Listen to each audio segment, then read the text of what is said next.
Hey, welcome back to the Oblivious Oblates. We're going to talk a little less loud. Maybe that'll keep Rita from running back in on us. We'll try. She has definitely decided that she is all about being in the new space. So I think she redecorated and everything. She did a little bit, and that's totally cool.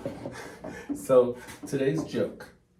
Today's joke is, what did the green grape say to the purple grape? What did the green grape say to the purple grape? You will find out down in the description. Yeah, we forgot to do it last time, so we finally messed it up. Yeah. So we decided we're just going to change it, so that way if we do mess up, you can just go down to the description while you are clicking on the Catholic Balm Company to get your Catholic Beard Balm, and use that promo code Oblivious. Yep. 10% off. 10% off. Oblivious. Also, today I want to shout out Romantic Catholic. We've got two shirts from the Romantic Catholic line. For sure. One is the St. Teresa of Calcutta shirt, and one is Memento Mori shirt. Yeah. So that's pretty exciting. We're going to just move on today. We were going to talk about dating. Dating. What is that? Well, 17 years ago. Way back in the... Yeah, before times. Anyways. That was... Well, we both started dating in the 1900s. Yeah, it was 1900s when we dated. And back then, there were very few people online. There were these things called blind dates, and there were these things called random meetups. And setups. Not hookups. Setups. Meetups. Yeah, setups, meetups, Yep. not hookups. Hookups a new cultural Yeah. It's really sad. Yeah. Because there are a lot of unhappy people out there, and because our culture has become one of a hookup culture, people go out to try to find relationships, and what they're finding is a lot of heartbreak. Yeah. We have a lot of people that talk to us about the difficulties of dating in this world and the ability to actually find genuine people out there that you would be willing to communicate with longer than the 5 minutes you see them online. Yeah. And for sure, because whatever your online presence is what you want it to be. Even this, we've lights everywhere. We have things are all over the place. And if you look at this, it's just a mess. Yeah, and we press stop when it's too chaotic. Right. And play when we're ready to go again. But you don't see all the messiness that happens behind the scenes. And that's kind of what it's like when you're dating online, but you're only showing the cleaned up part of it. Right. When you meet organically, back in the olden days, you got the good, you got the bad, you got everything. If you came to the table and you were presentable, you got a chance to get a second date. And that was the big thing back then. It was getting that phone number. That was the thing. Because it was just phones. It wasn't text messages. It wasn't emails. You actually had to make the phone call. Right. And I think about the dread of calling the girl and hoping that her dad wouldn't answer. This is high school dating, it's like, oh man, I hope it's her mom that answers because she's so much, it's always like, don't let the dad answer. So. Now you can have an entire relationship and your parents don't even know about it because the guy's texting you, come out to the... Right. Yeah. And I don't want to really get into the minor relationships. Let's talk about people that are in their early 20s and 30s that are looking, they're getting out of college. Right. And they're looking for love. Well, and they've been taught how to make resumes. And when you make a resume, you always put yourself forward as best as you can. And that hides all the stuff that may be intolerable to the person that you are courting. Right. And they need to know both. They need to know the good and the bad, because if they can handle the good but the bad they can't handle, then you don't need to be with that person, because you need to be able to handle one another's bad as well. So I think meeting up as soon as possible. Well, let's talk about bad, because bad doesn't necessarily mean something inherently evil. It just means that it's not something that's compatible. Right, like how do you handle something? Right. Yeah. Well, I was just thinking like activities. If you're into hiking. Oh, he doesn't want to get deep yet. Yeah. Okay. Activities. Like if you're into hiking. Activities, yeah. So I hate being outside in the cold. Yeah, so she could say, I hate the cold. I love the cold, so maybe that's what's going on? Yeah. It can be complementary to each other. Then again, it could be detrimental. You never know what's going to work. Okay, so when you're doing these profiles, sometimes things that you list are positive for you, but they're not positive for someone else. Right. Like if you say you like the cold, then you're probably like, I'm not hanging out with that person. Yeah, I wouldn't have been interested. That probably would have been one of the things where I said, what is it, swipe for no, left or right? Left or right. One of those, whatever the no is. Okay, the no. Anyway, I probably would have said no. Honestly. Yeah. Like, I like cold weather. I like the snow. Yeah. I didn't really know what snow was growing up. I hate the heat. Mm-hmm. But when you meet someone, when you're doing activities you love, that's a much better way to find someone that you have something in common. Don't go into an activity looking for something like that, but go into the activity loving the activity that you're doing. If you like skydiving, go skydiving, because you're not going to find someone that doesn't like skydiving. Well, you find a lot of people there, but let's give a different example. Like if you like praying and you like going to church, go to church. Yeah, write that down on your profile too. Yeah, do more than just going to church. Like do an activity that you see in the bulletin. Stick around after church. Yeah, even if you think you're going to be the youngest one there, so what? You know what? If you're the youngest person there, I promise you'll have all the dates you need by the next church activity. Yeah, it's true. Because community. It's the community. Those little old ladies next to their little old men will make sure that you are happy. That's what they want for you. Mm-hmm. They've been married 40, 50, 60 years. That's what you see when you're in a church. You see people that have lasted generations. And when you go to the bar, you see people that are single.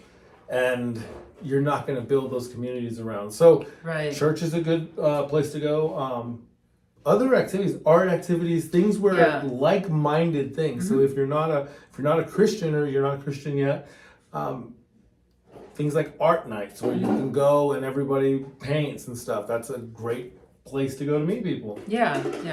And it's wholesome. Yeah. Museums, if you like stuff at the museum, you want to go places where someone who doesn't like the activity would be uncomfortable being there. Mm-hmm. I'm a beekeeper. Yeah. If you want to hang out with a beekeeper, you better like bees, right? So,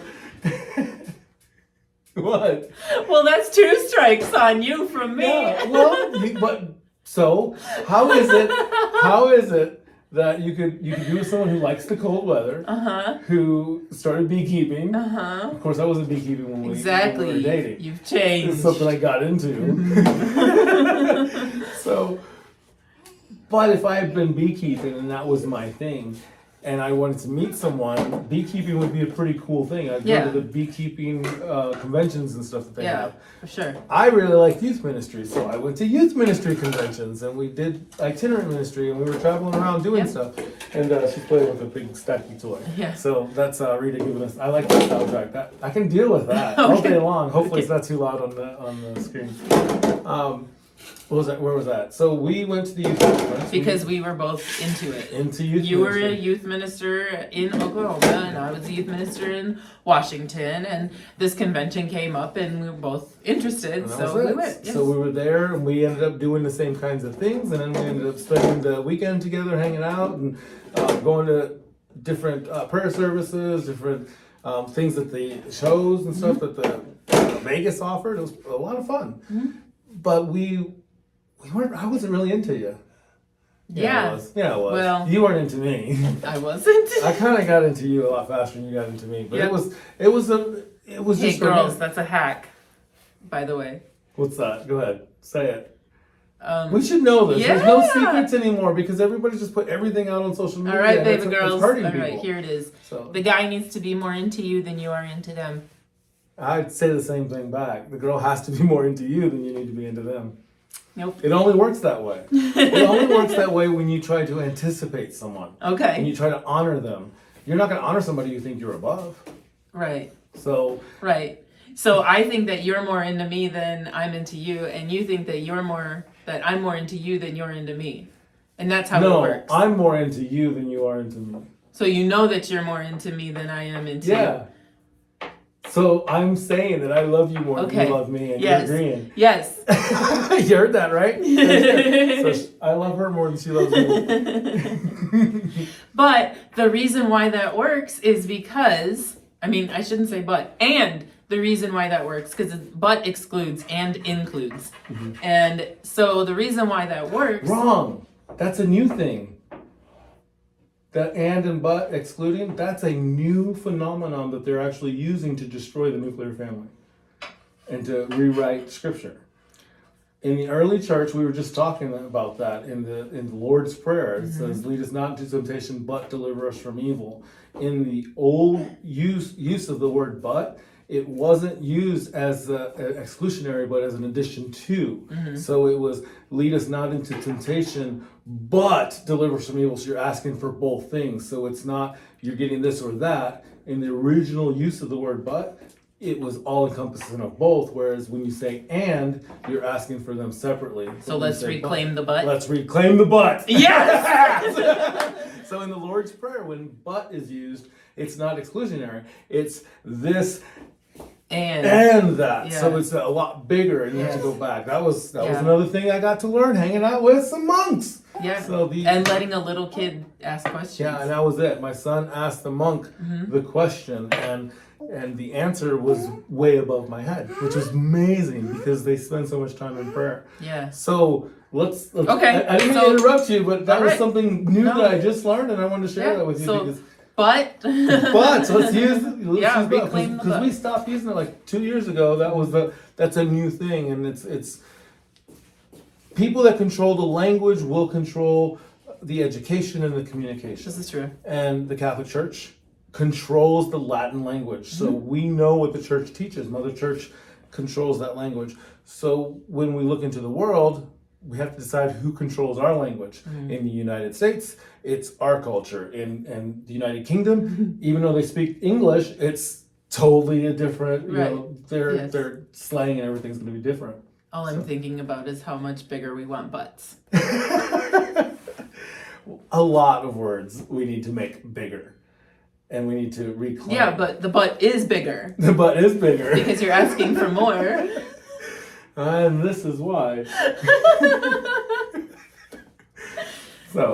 So we've gone way off the rails. I forgot what I was even talking about. Well, we were talking about relationships and how we have to be looking towards something else. I once saw a clip or a quote that said, for a man to really find a woman, he must be searching for God so hard and so intentional that he has no excuse but to find her. Yes, but there's the but. But to find her, because if you're searching for God and that person you're meant to be with is searching for God too, you're going to meet each other on the road. Right.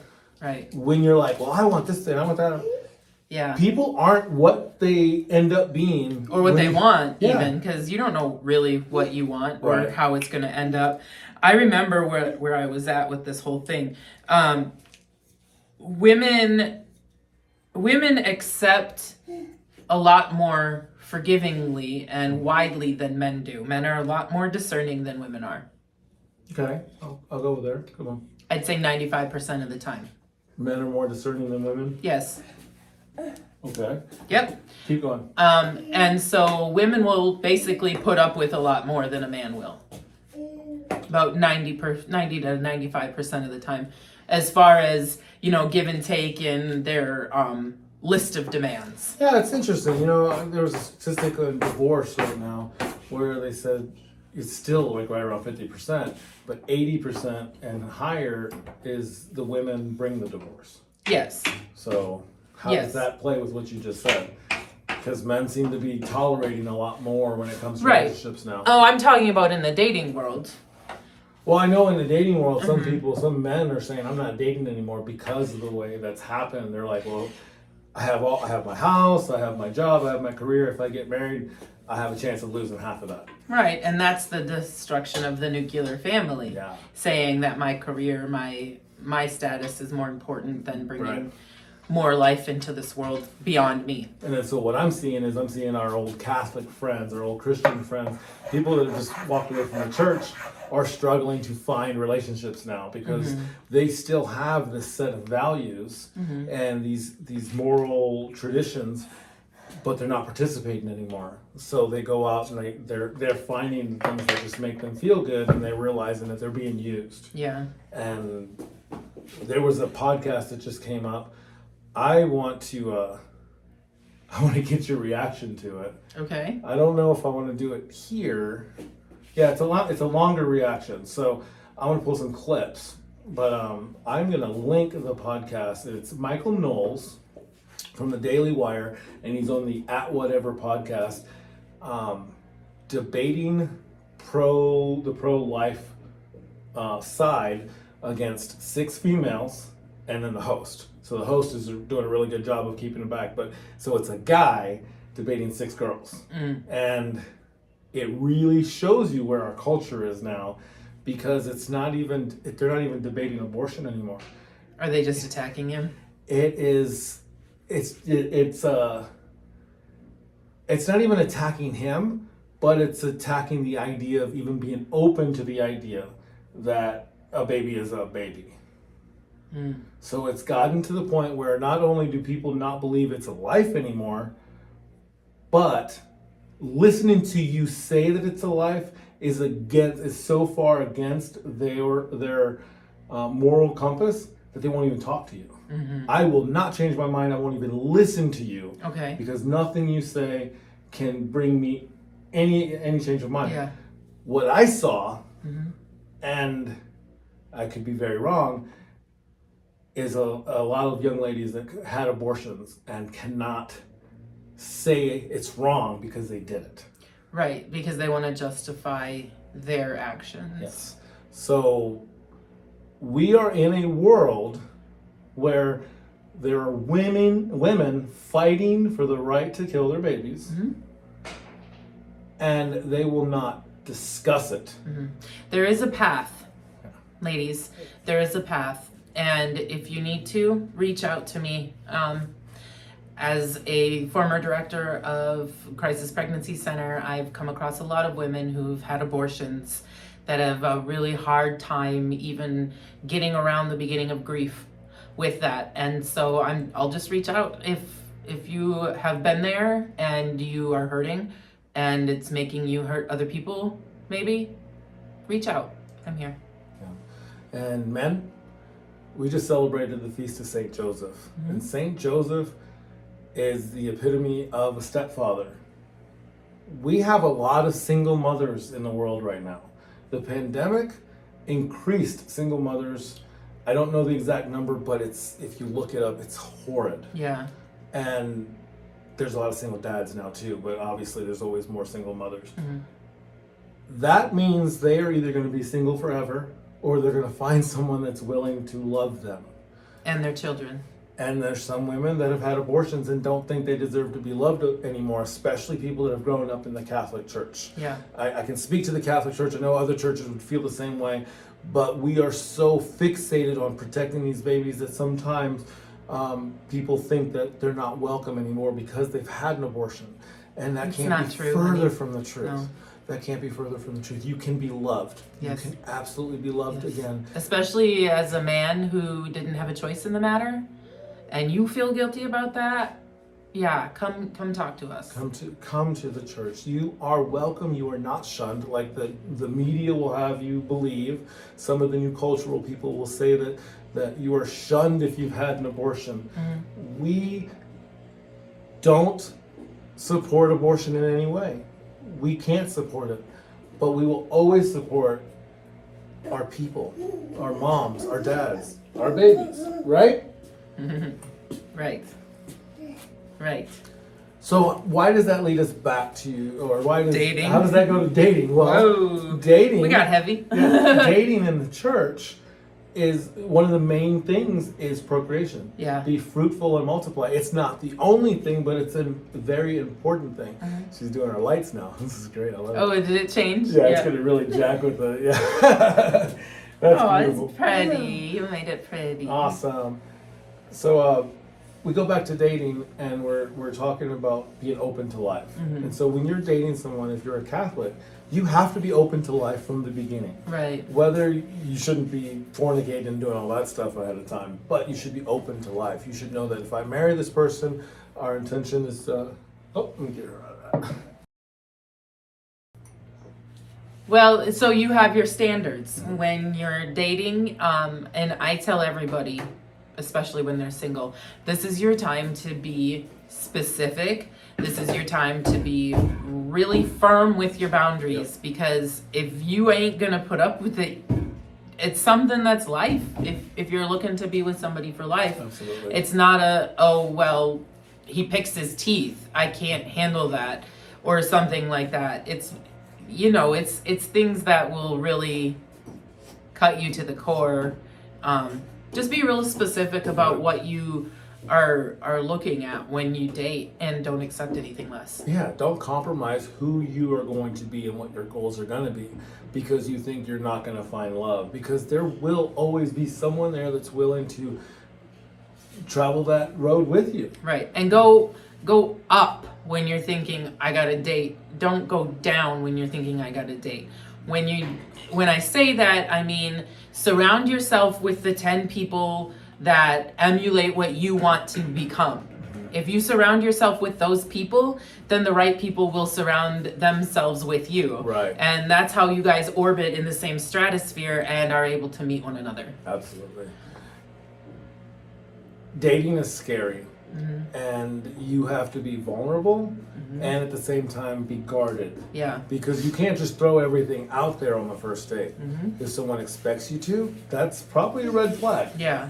And if someone starts throwing everything out at you on That's the first another date, red flag. That's another red flag. So it's important to be guarded about the things that are, private. But it's also important to be vulnerable about the things that are important to you. Yeah. Your faith can be important to you. Your desire to have children is important to you.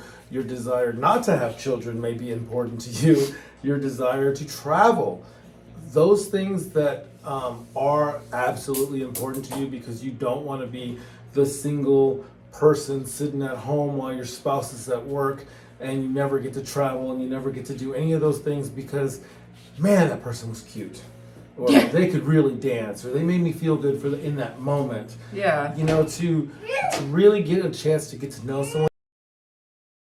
I think we need to go through seasons with people. Yes. At least an entire year. Yeah. You go through every holiday because you get to see how people freak out at Christmas time when their cousin, with their mom. and their cousin that passed away during the holidays, and nobody Right. talks to each other, or the thing at Thanksgiving. So you really should do 2 years. I think so.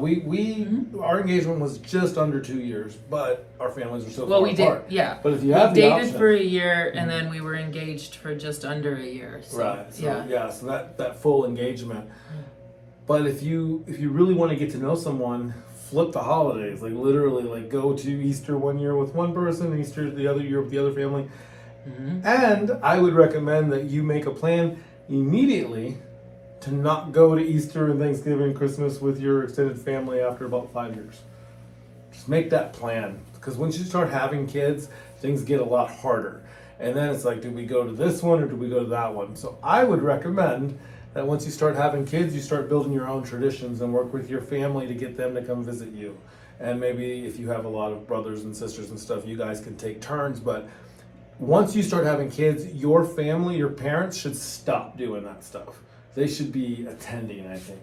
At some point, yes. Yeah, so you need to start building your own traditions. So start moving those things around with a plan. Maybe it doesn't happen in 5 years. Maybe it happens in 10 years. Yeah. But when you get married, you need to make a plan to be the patriarch and the matriarch of that family. Eventually, you're going to have to be the one that cooks the turkey. Right, but start cooking the turkey before you just have to do it. Yeah. Because one of the things that we fail in society as a whole is not passing on tradition and education and knowledge, because usually in history, and what we look at is someone builds a business. An immigrant comes to the United States, they build a business, they teach their kids how to run the business, and then their kids work inside the business, but they don't really know what it took to build the business. So they didn't see the sacrifice. Right. They just see the second level. Yeah. And then they see the children, which will be our children, see them running the business successfully because they've seen the sacrifice.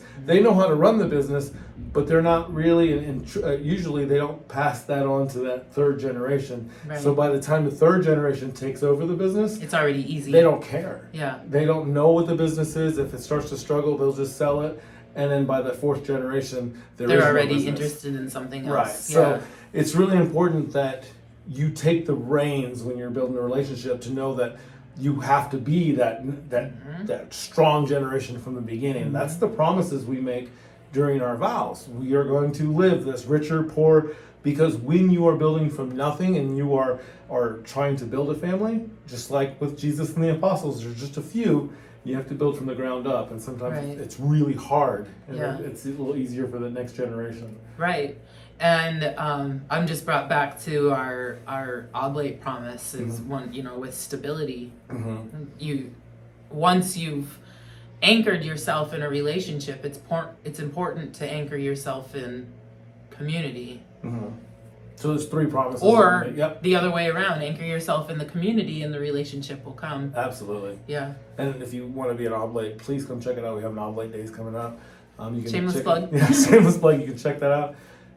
And we're oblate novices. We're still learning, and really, it just means that we're trying. We're seeking. We'd love to have you guys join us in seeking, and that's all it is. Is search. It is. When we are taking our initial promise, we're given a handbook, and then we have a year to decide, or more. Yeah. But it has to be at least a year. But so the handbook is, this is what you're going to promise, so make sure you know what it is. It's basically 3 promises. That's what I was trying to get at, and I kind of lost it. But obedience, you promise to be obedient to the church leaders and the fathers, and it's really easy to be obedient to people when you know what the rules are. It's not like you have to be obedient to someone that's just going to tell you to go clean toilets or something. Right. You're being obedient even though you do that. Right. But you're being obedient to someone who's made a promise to be obedient to God himself. Right. So as long as they're being obedient to God, just like being a parent, as long as you're being obedient to God, then yes, that obedience is important. But right order of things, right? So, the right order, right, good, and just. So there's that promise of obedience. So I don't say vow for us because it's not a vow; it's a promise as an oblate. Stability, and that's what the church gives us. That's coming to the different the different prayers throughout the day. Coming office. Here. Yeah, coming here. Yeah. They provide our stability. Yes. And then the other one is conversion. Yes. That's when it's all on you. So we have to seek conversion because no one can give that to you. That's the one you have to ask for from God yourself. And that's the turning of your heart and your mind towards everything godly and nothing worldly. And guess what? You're going to mess up a whole lot along the way. It's hard. And you're going to continue to mess up. And for years to come, you will. The great thing is when you do feel horrible and on top of yourself and just like really in your head, there's peace because you know that it's happened before.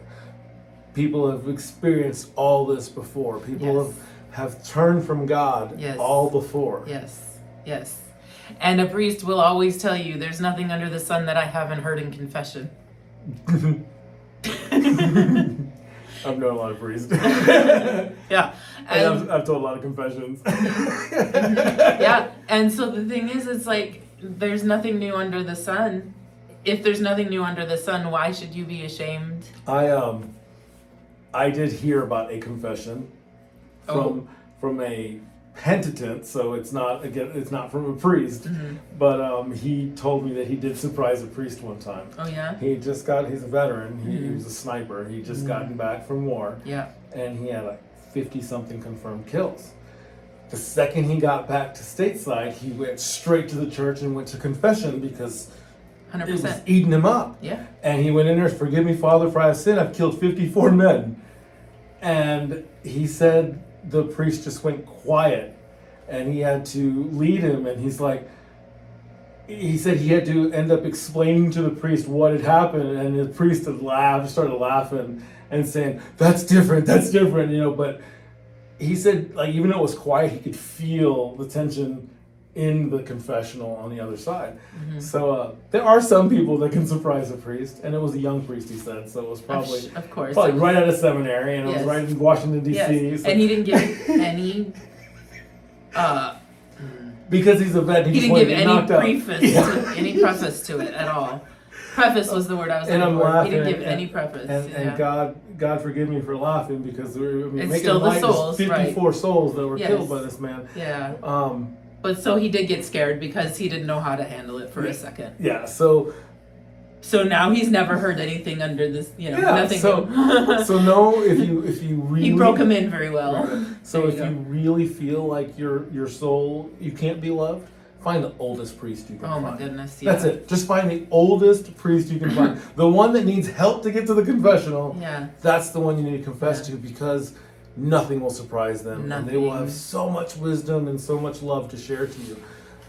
Young priests, they're awesome, but they still don't have that wisdom yet. And some of them just come right out of seminary with it. You can see it in their eyes. But some of them just need a little time, a little practice, and a little, wow, what did I get myself into kind of thing.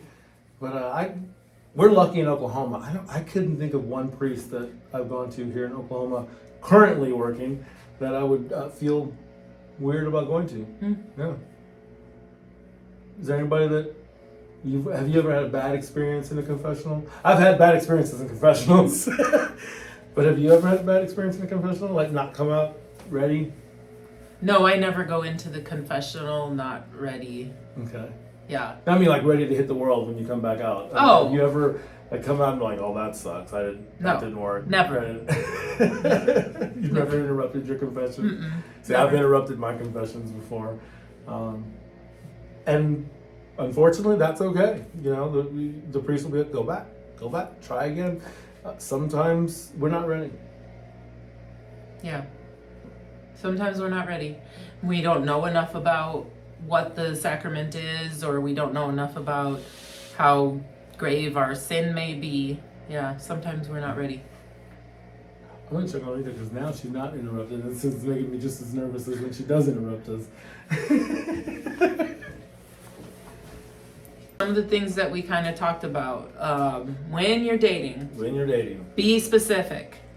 Don't think you're not worth it, because if you think you're not worth it, you're not worth it. Yeah, you're not. That sucks. Mm-hmm. Yeah. But you need to also have humility and humbleness. It's a fine line to walk. Yeah. It's a fine line to walk. So be specific with what you want and don't put up with anything less. Who would you recommend to go to mentor yourself if you're trying to get into a relationship? Yourself? Like you've gotten yourself together, you got your career in mind, your bills are paid, you're feeling like you're stable. Mm-hmm. Stability is important before you get into a relationship. Most people get into relationships when they're not. I wasn't stable when we got into a relationship, so don't think that's a bad thing. Mm-hmm. But it's always better to be stable. So you're stable, you're ready to go. I always think of it like the smaller of a mess you bring, the smaller of a mess they bring, the less you have to clean up. Yeah. Yeah. And that could be debt.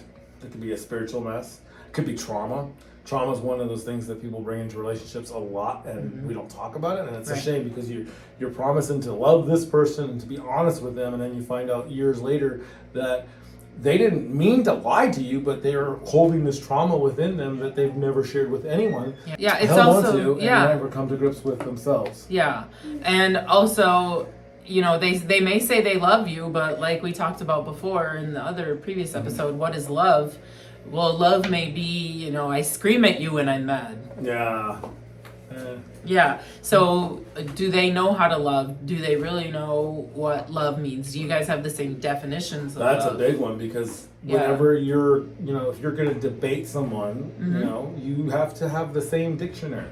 Yeah. Because you can't debate someone or, I didn't want to say argue. You can't argue with someone properly or constructively unless you have the same language. Right. Yeah. I can't argue in Italian while you're arguing in Vietnamese, because we wouldn't understand each other. Right. So because we speak English. So you have to be able to communicate.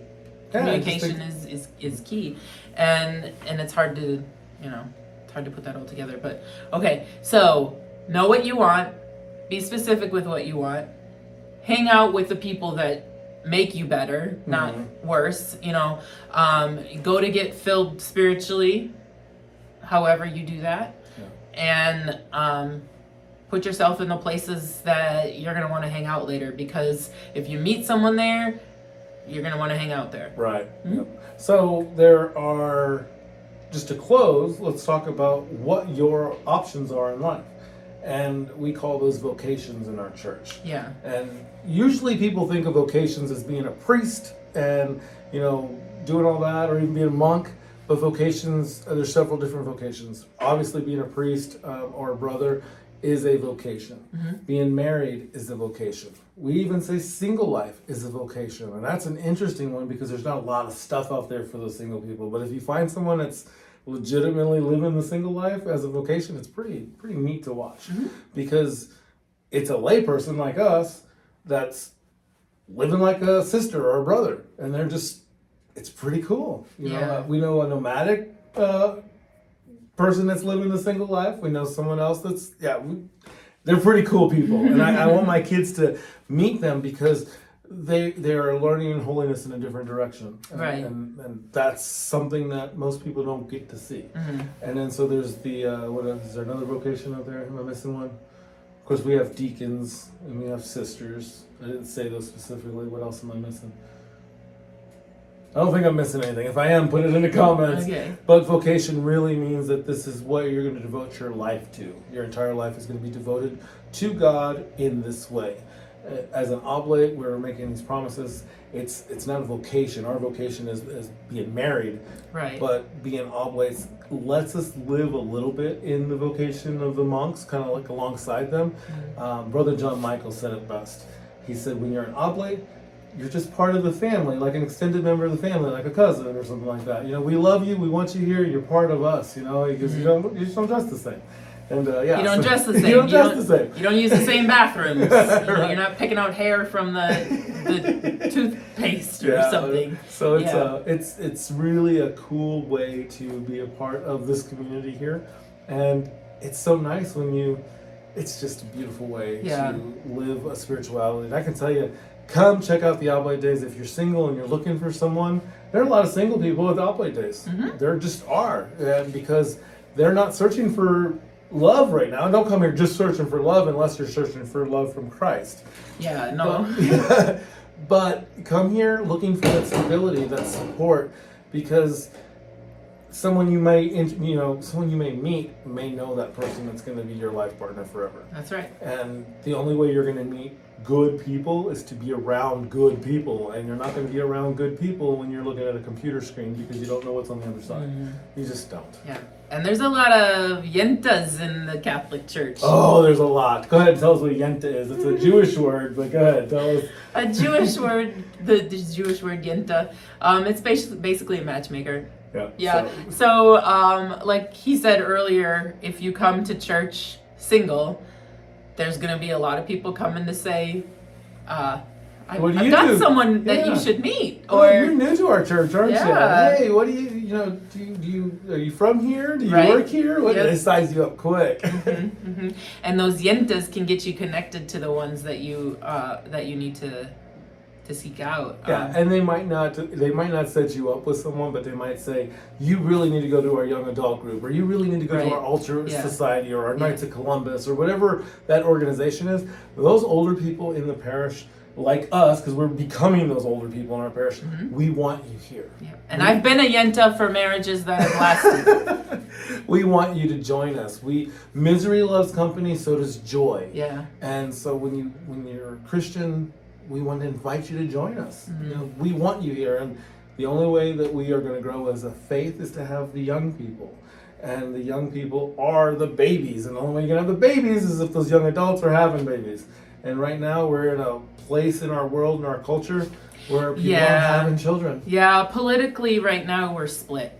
So they're saying that the world is at overpopulation right now. People say underpopulation. And they say that it's all climate change stuff, and we could get all into that, but families are families, and families are important.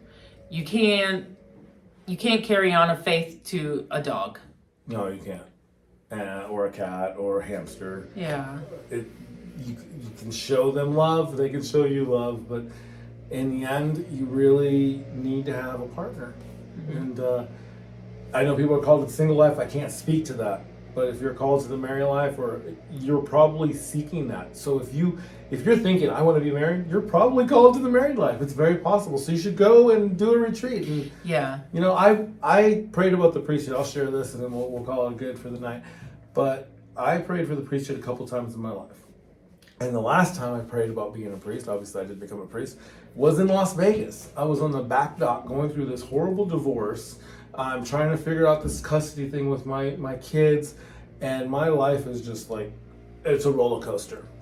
So I've just become a single dad about a year or two before we met. So I'd already been a single dad when I met Rachel, but I hadn't met her yet. And I was on the back dock of the Riviera Hotel, and I was crying. And I said, God, I don't know what you want from me, but I guess maybe priesthood is it, because that's what I thought it was. I had 2 small kids, and they're like, you know, I was like, well, I didn't know what to do, but I was like, when they're 18, I can go into the priesthood. So I was starting to look at colleges. I was like, where could I go to seminary? I can get all this stuff out of the way. And I really was just like, I could take the classes. Worst case scenario, I'm a youth minister with a theology degree, doctorate of theology. So I prayed that prayer. I said, God, if you want me to be a priest, open these doors for me, you know, and let it flow. And a little later that evening, I met this one. So she came by the booth, and we talked a little bit, and then later that night we ran into each other in the hotel lobby, and she was with a friend of hers. We went off and had McDonald's, and it's a great story. I don't want to get into the whole story right now. I think that's another day. But ultimately, we weren't searching for each other in that moment. She was trying to set me up with her friend. I was trying to set myself up with God. And then her and I became friends instantly, because neither one of us were searching for each other. We were both searching for God and for something else greater and bigger. And someone else had to call it out in us too that weekend. Yeah, someone said, how long have you guys been together? And we had met a few hours before we had talked to them, and we were just having drinks together. Yeah. When we left, it was time to go, and we decided we were going to pray together. And we were going to be prayer partners. And we got that challenge from Potan. Yeah, Mike Potan, pray together. And he did that from the stage actually that year. He said, find a prayer partner. Yeah, and then so we took him seriously.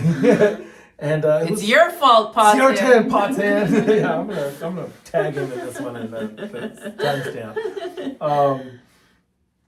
Beautiful people have been in our lives, and we've been really blessed to meet some people like Potan, so many other people. But that's what it was. It started with, let's pray together, and here we are 17 years later, still praying together every day. And now we're trying to hopefully teach other people to pray together and have these good relationships. So, long show on dating. All to say is, don't look for anyone. It worked for us because we did the things. Yeah. And then it doesn't work in the middle of marriage, and you figure out how to make it work, and then it works. And you do the things. And you do the things, and you redefine what love means, and you keep redefining yourself together. The great thing about the church is, if you stepped away and you step back in, it's like riding a bike.